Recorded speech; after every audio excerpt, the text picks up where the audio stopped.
Hello and welcome to RK explains.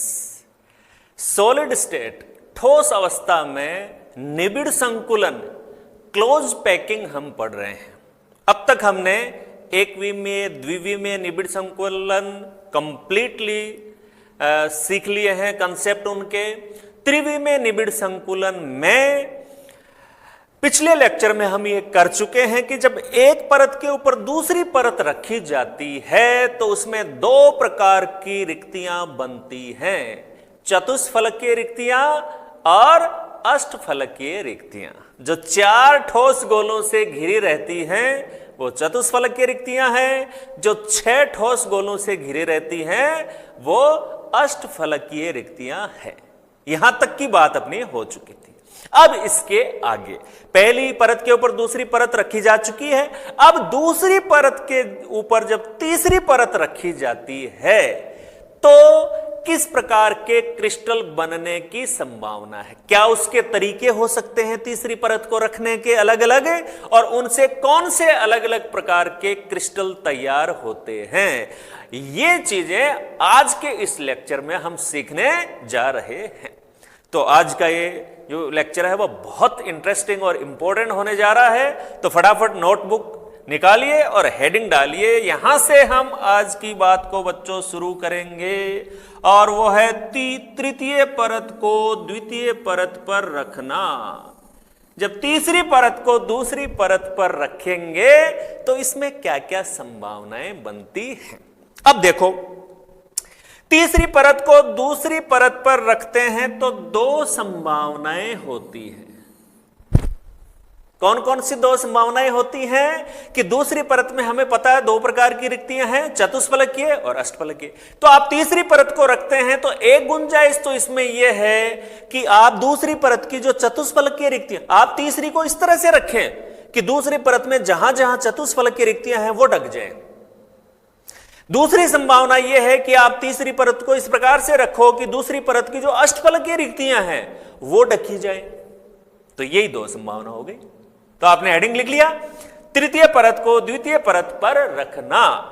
और दो संभावनाएं होती हैं। पहली संभावना नंबर 1, और वो संभावना क्या है बच्चों, देखो, चतुष्फलकीय रिक्तियों का आच्छादन। आच्छादन का मतलब होता है ढकना। आप इस तरह से भी लिख सकते हैं, चतुष्फलकीय रिक्तियों को ढकना। यानी तीसरी परत को हम इस तरह से रखें कि तीसरी परत के जो गोले हैं वो दूसरी परत की चतुष्फलकीय रिक्तियों को ढक लें।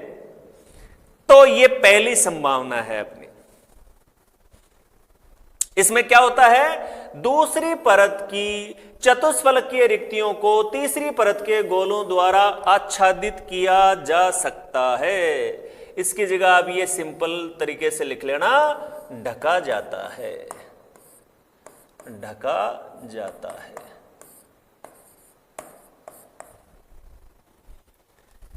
अब अगर हम ऐसा करते हैं, अगर तीसरी परत के गोले दूसरी परत की चतुष्फलकीय रिक्तियों को ढकते हैं तो क्या स्थिति बनती है बच्चों इस तरह से करने पर?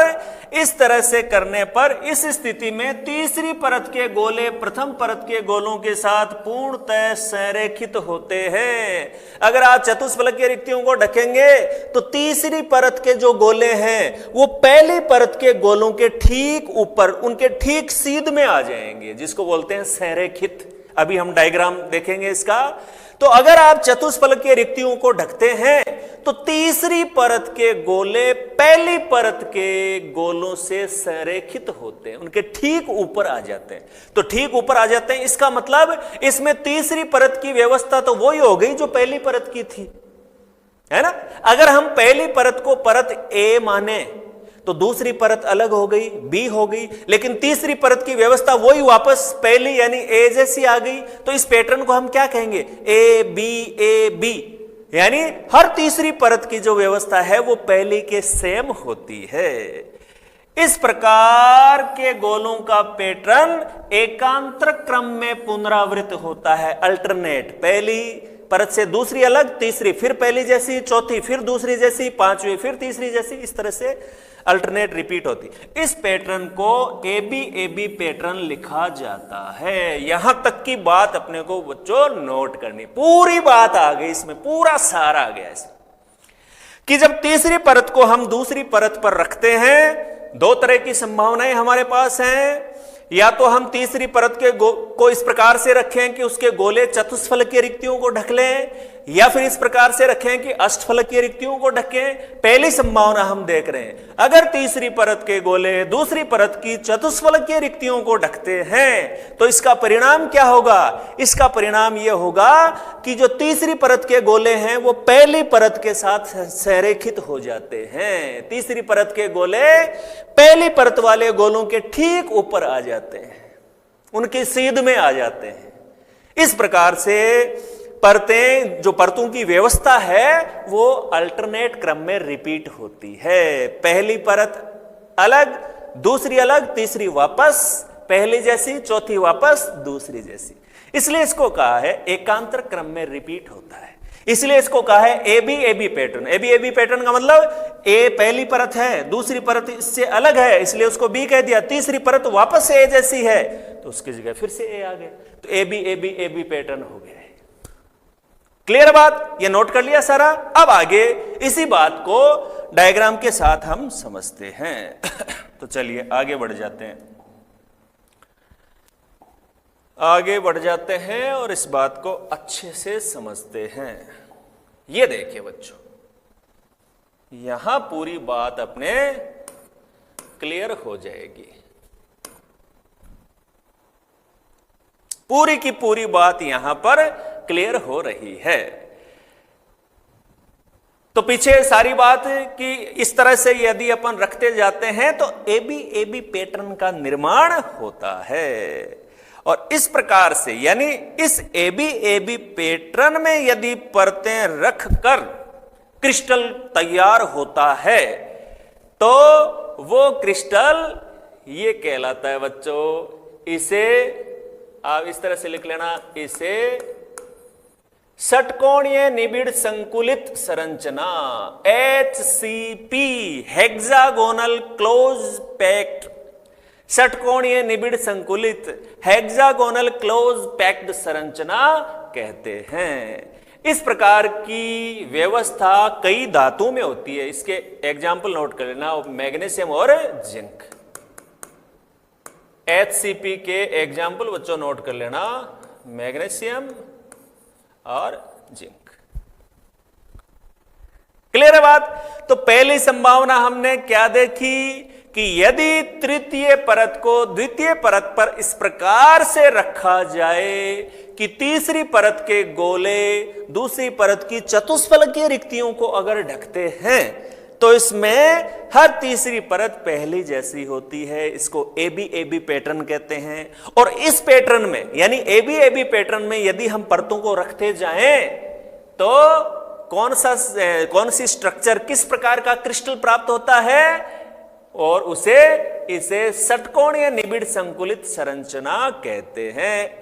HCP संरचना कहलाएगी। यानी AB पैटर्न से कौन सा क्रिस्टल प्राप्त होता है, कौन सी क्रिस्टल संरचना प्राप्त होती है? HCP। और ये दो एग्जाम्पल हो गए उसके, मैग्नीशियम और जिंक। क्लियर है बात? कहीं कोई दिक्कत नहीं है? चलिए आगे बढ़ जाते हैं। इसके बाद अच्छा, इसके बाद बच्चों इसमें इसी सारी बात को यहां देखिए, षटकोणीय निबिड़ संकुलन HCP, इसकी मदद से इस बात को समझते हैं कि AB पैटर्न का क्या मतलब। देखो ये नीचे ही नीचे की परत, इसको लेकर हम चल रहे हैं ऊपर। हमारी जो परत है वो कैसी है? जो परत है वो कैसी है? षटकोणीय निबिड़ संकुलित परत। तो ये नीचे नीचे देखो षटकोणीय निबिड़ संकुलित परत है। अब दूसरी परत में क्या हुआ है? दूसरी परत में ये जो चतुष्फलकीय रिक्ति बनी हुई है, ये तीसरी परत का जो अवयवी कण है वो इस चतुष्फलकीय रिक्ति को ढक रहा है। और ढकने से देखो व्यवस्था वापस वही बन गई जो पहली परत की व्यवस्था थी। तो ये A परत, ये B परत और तीसरी परत वापस पहली जैसी आ गई। अवयवी कण देखो, अवयवी कण बिल्कुल इसके ठीक ऊपर है। ये अवयवी कण संरेखित है ना इसके साथ, इसलिए इसको कहा AB पैटर्न। इस प्रकार की ये व्यवस्था चलती जाएगी। जो परतें हैं उनकी व्यवस्था एकांतर क्रम में अल्टरनेट रिपीट होती है, अल्टरनेट एक जैसी परतें आती हैं। देखो ये परत है, ये छोड़कर ये वापस इसके जैसी आ गई, इसको देख लो आप, ये परत है, एक को छोड़कर अगली वापस इसके जैसी आ गई, तो रिपीट होती रहती है अल्टरनेट। और इस तरह से हम जमाते जाएं परतों को, तो जो क्रिस्टल संरचना हमें प्राप्त होती है बच्चों, उसका नाम है षटकोणीय निबिड़ संकुलित संरचना, HCP। 2 एग्जाम्पल हो गए इसके। क्लियर है बात, यहां तक कोई दिक्कत नहीं है। तो ये वाला डायग्राम इसमें दिखाना है, षटकोणीय निबिड़ संकुलित वाली जो बात अपन ने नोट की है, उदाहरण नोट किए हैं, उसके साथ ये वाला डायग्राम आपको बनाना है। ये पूरी बात को अच्छे से एक्सप्लेन कर देगा। आगे बढ़े इसके बाद, चलिए अब पहली संभावना तो हमने देख ली कि जो चतुष्फलक की रिक्तियां हैं अगर उनको ढकते हैं तो क्या होता है। अब दूसरी संभावना हमारी कौन सी बची हुई है कि यदि हम अष्टफलकीय रिक्तियों को ढकें तो क्या होगा, उसको और देख लेते हैं। तो चलिए आगे बढ़ जाते हैं अपन। ये देखिए दूसरी संभावना, अष्टफलकीय रिक्तियों का आच्छादन, यानी यदि हम दूसरी परत की अष्टफलकीय रिक्तियों को ढकते हैं, यानी तीसरी परत को दूसरी परत पर इस प्रकार से रखा जाए कि तीसरी परत के गोले दूसरी परत में जो अष्टफलकीय रिक्तियां हैं उनको अगर ढकते हैं तो किस प्रकार का क्रिस्टल इससे बनता है। तो इसमें यह चीज नोट करेंगे अपन कि तीसरी परत दूसरी के ऊपर इस प्रकार रखते हैं कि उसके गोले अष्टफलकीय रिक्तियों को आच्छादित करते हों, और इस प्रकार से रखने पर तीसरी परत के गोले प्रथम और द्वितीय किसी भी परत के साथ संरेखित नहीं होते हैं, यानी पहली परत अलग, दूसरी अलग, तीसरी भी अलग। इस व्यवस्था को सी प्रकार, या इसमें अपन कह सकते हैं कि चौथी परत रखने पर उसके गोले प्रथम परत के गोलों के साथ संरेखित होते हैं। तो पहली परत ए, दूसरी परत बी, तीसरी परत सी, तीनों परत अलग अलग हो जाएंगी इसमें, और जो चौथी परत आएगी वो वापस पहले से समानता दर्शाएगी इसमें। इसलिए इस पैटर्न का नाम हो गया ABC ABC। ए यानी पहली परत, बी यानी दूसरी परत, सी यानी तीसरी परत, चौथी वापस पहले जैसी आएगी। तो ये इसकी विशेषता है। तो दोनों में जो अंतर है उसको समझना हमें कि यदि हम चतुष्फलकीय रिक्तियों को ढकते हैं तो तीसरी परत की व्यवस्था पहली के समान हो जाती है, लेकिन अगर हम अष्टफलकीय रिक्तियों को ढकते हैं तो तीसरी परत की व्यवस्था पहली के समान नहीं होती है। तीसरी परत पहली और दूसरी दोनों से अलग होती है, और चौथी परत होती है वो पहले के साथ समानता दर्शाती है। इसलिए बच्चों इस पैटर्न को देखो, इस प्रकार के पैटर्न को ABC ABC लिखा जाता है। ABC ABC इसको क्यों लिखा जाता है? क्योंकि ए पहली परत अलग, बी दूसरी परत अलग, सी तीसरी परत वो भी अलग, और फिर चौथी देखो 1 2 3 चौथी परत वापस पहली परत से समानता दर्शाती है, पहली परत के साथ संरेखण दर्शाती है। यानी हर चौथी परत के जो अवयवी कण होते हैं वो पहली परत के अवयवी कणों के ठीक ऊपर स्थित होते हैं। तो दोनों में अंतर समझ में आया आपके कि यदि हम चतुष्फलकीय रिक्तियों को ढकते हैं तो तीसरी परत के कण पहली परत के साथ संरेखित होते हैं, लेकिन यदि हम अष्टफलकीय रिक्तियों को ढकें तो चौथी परत के अवयवी कण पहली परत के साथ संरेखित होते हैं। यह बेसिक डिफरेंस है दोनों प्रकार की संभावनाओं में। तो यह जो अष्टफलकीय रिक्तियों का आच्छादन है, इसमें तीसरी परत को दूसरी परत इस प्रकार से रखा जाता है कि उसके अवयवी कण कौन सी रिक्तियों को ढकते हैं? अष्टफलकीय रिक्तियों को ढकते हैं। और इस व्यवस्था में तीसरी परत के गोले पहली और दूसरी किसी के साथ संरेखित नहीं होते हैं, और इसमें चौथी परत के गोले पहले के साथ संरेखित होते हैं। ये खास बात इसकी। तो ये सारी बात नोट करनी है आपको, और उसके नीचे ये बात लिखनी है कि इस प्रकार के पैटर्न को ABC ABC पैटर्न कहा जाता है। कारण इसका समझ लिया हमने, ABC पहली दूसरी तीसरी तीनों परत अलग अलग, चौथी परत वापस पहली जैसी, इसलिए इसी जगह वापस ए आ गया। तो ABC ABC पैटर्न नाम से पता रह गया। तो पहले वाला जो पैटर्न था वो AB पैटर्न था, उसमें तीसरी परत पहली के साथ संरेखण दर्शा रही है, जबकि इसमें चौथी परत पहली के साथ संरेखण दर्शा रही है। तो इस पैटर्न का नाम हो गया ABC ABC। अब हम ये जानना चाहेंगे कि अगर इस प्रकार से व्यवस्थित करते जाएं हम परतों को, हर चौथी परत पहली के साथ संरेखण दर्शाए, तो इससे जो क्रिस्टल संरचना बनती है वो किस प्रकार की होती है ये और देखेंगे हम। इससे जो क्रिस्टल संरचना बच्चों हमें प्राप्त होगी, ये देखिए इस प्रकार की व्यवस्था से जो क्रिस्टल हमें प्राप्त होता है वो कौन सा होता है? इस संरचना को घनीय निबिड़ संकुलित संरचना, क्यूबिक क्लोज पैक्ड, सीसीपी, घनीय निबिड़ संकुलित संरचना, क्यूबिक क्लोज पैक्ड स्ट्रक्चर कहा जाता है। और इसका एक दूसरा नाम है फलक केंद्रित घनीय संरचना, फेस सेंटर्ड क्यूबिक, दोनों इसी के नाम है। सीसीपी और एफसीसी दोनों ही तरह के शब्द इसके लिए काम में लिए जाते हैं। तो जब हम तीसरी परत को दूसरी पर इस प्रकार से रखते हैं कि उसकी समस्त अष्टफलक की रिक्तियां ढकी जाएं, तो इससे जो क्रिस्टल संरचना प्राप्त होती है उस क्रिस्टल संरचना को कहा जाता है सीसीपी या फिर एफसीसी। इस स्ट्रक्चर के नाम से इसको जाना जाता है। उसके बाद नीचे आपको बच्चों नोट करना है एग्जाम्पल, इसके उदाहरण तांबा, चांदी, इस प्रकार की ये जो धातुएं हैं मेटल्स, उनमें ये संरचना सीसीपी और एफसीसी स्ट्रक्चर इनमें पाई जाती है। तो ये दो एग्जाम्पल इसमें आप नोट कर लेंगे, कॉपर और सिल्वर। तो ये बात हो गई इसमें। अब जो अपना ये सीसीपी एफसीसी स्ट्रक्चर है या जो एबीसी पैटर्न है, इसमें आपको डायग्राम भी यहां पर दिखाना है। जो पहले एचसीपी का डायग्राम हमने बनाया था उसके साथ जो डायग्राम अपना आया था वो यहां पर भी उसको बच्चों अपने को काम में लेना है, उसको यहां पर भी अपने को यूज कर लेना है। ये देखिए ये है सीसीपी और एफसीसी का डायग्राम। तो उस बात के नीचे यहां इस डायग्राम को आपको नोट कर लेना है, ये वाले को। तो चौथी परत कैसे समानता दर्शाती है इसमें दिख रहा है। पहली परत षटकोणीय निबिड़ संकुलित परत है, ये अवयवी कण है यहां पर। उसके बाद दूसरी परत में जो रिक्तियां रह जाती हैं इसमें, यहां देखिए तीसरी परत में भी ये देखिए चतुष्फलकीय रिक्ति है, उसको ना दूसरी परत में दूसरी परत वाली है उसको नहीं रखा गया है। तीसरी परत की व्यवस्था अलग अलग। और इन दोनों में फर्क क्या है? ये जो त्रिकोणीय रिक्तियां इनके बीच में रह जाती हैं, उनमें से एक का जो शीर्ष है वो नीचे की ओर होता है, अधोमुखी होता है, दूसरे का शीर्ष ऊपर की ओर है। ये पिछले लेक्चर में हमने ये बात अच्छे से समझ ली थी।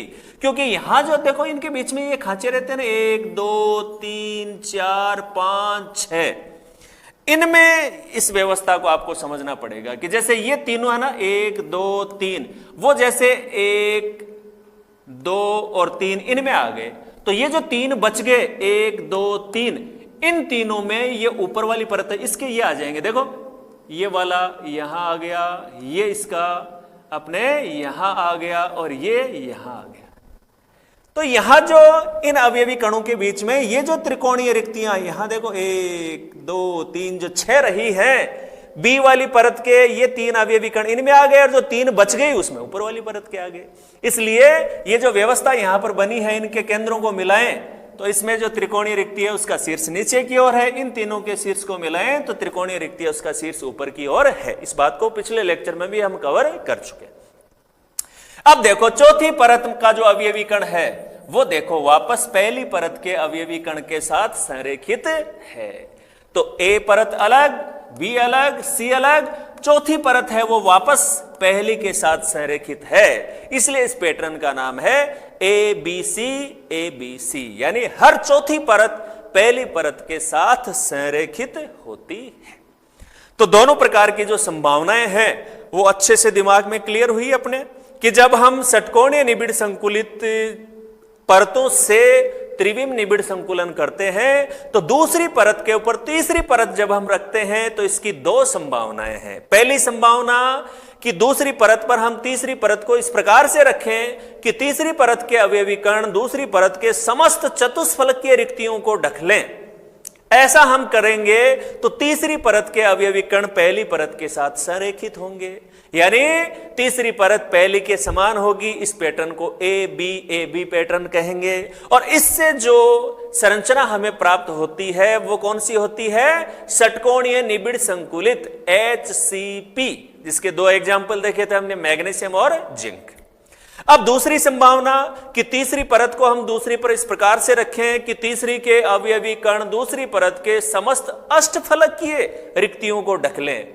ऐसा यदि करते हैं तो तीसरी परत है वो दूसरी और पहली किसी के साथ संरेखण नहीं दर्शाएगी।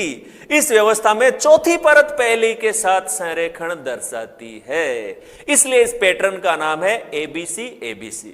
और इस ABC पैटर्न में अगर हम इनको व्यवस्थित करते चले जाएं तो जो संरचना हमें प्राप्त होगी वो कौन सी होगी? CCP या फिर FCC। एक ही बात है, दोनों ही नाम कोई सा भी यूज कर सकते हैं। क्यूबिक क्लोज पैकिंग CCP या फिर फेस सेंटर्ड क्यूबिक FCC।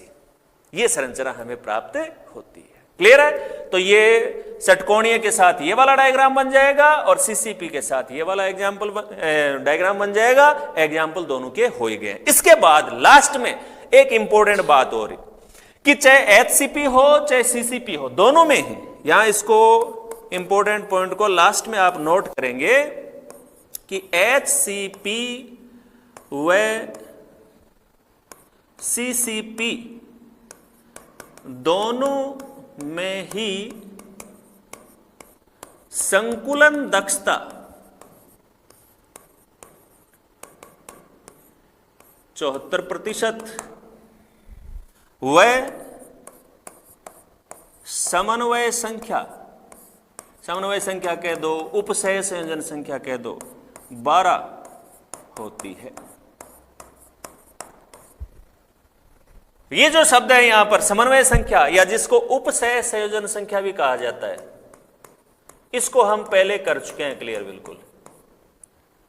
इसका जो मीनिंग है वो क्या होता है बच्चों कि कोई भी क्रिस्टल है उसमें एक अवयवी कण अन्य कितने अवयवी कणों को टच करता है, स्पर्श करता है, वो संख्या समन्वय संख्या या उपसय संयोजन संख्या कहलाती है। तो इसमें इसका मीनिंग क्या हुआ कि चाहे HCP स्ट्रक्चर हो चाहे CCP स्ट्रक्चर हो, दोनों ही प्रकार के क्रिस्टल में जो समन्वय संख्या है वो 12 होती है, यानी एक अवयवी कण 12 अन्य अवयवी कणों को टच करता है। इसके साथ साथ इसमें एक चीज और आपको लिखवाई है कि संकुलन दक्षता 74% है। संकुलन दक्षता का आगे अपने टॉपिक आएगा। वैसे एक बिल्कुल सतही जानकारी के रूप में अपन ये देख लेते हैं कि संकुलन दक्षता का मतलब होता है कि क्रिस्टल का जो टोटल आयतन होता है, टोटल आयतन में से कितने प्रतिशत भाग अवयवी कणों द्वारा धारित है। टोटल आयतन का कितना प्रतिशत भाग अवयवी कणों द्वारा घेरा गया है, उसको कहते हैं संकुलन दक्षता। अब 74% संकुलन दक्षता होने का मीनिंग यह हो गया कि जो टोटल ठोस का आयतन होता है उसमें से 74% जो आयतन है वो तो ठोस गोलों द्वारा अवयवी कणों द्वारा धारित है, घेरा गया उनके द्वारा, और जो शेष 26% आयतन है वो रिक्तियों के रूप में है। 26% आयतन रिक्तियों के रूप में और 74% है वो ठोस गोलों द्वारा घेरा गया है। इसको कहते हैं संकुलन दक्षता। तो दोनों ही प्रकार के जो क्रिस्टल संरचनाएं हैं HCP और CCP, दोनों में ही संकुलन दक्षता और समन्वय संख्या बराबर होती है। संकुलन दक्षता 74% और समन्वय संख्या 12। तो आज के इस लेक्चर में केवल इतना ही। मिलते हैं जल्दी ही एक नए टॉपिक के साथ, एक नए लेक्चर के साथ। Thank you.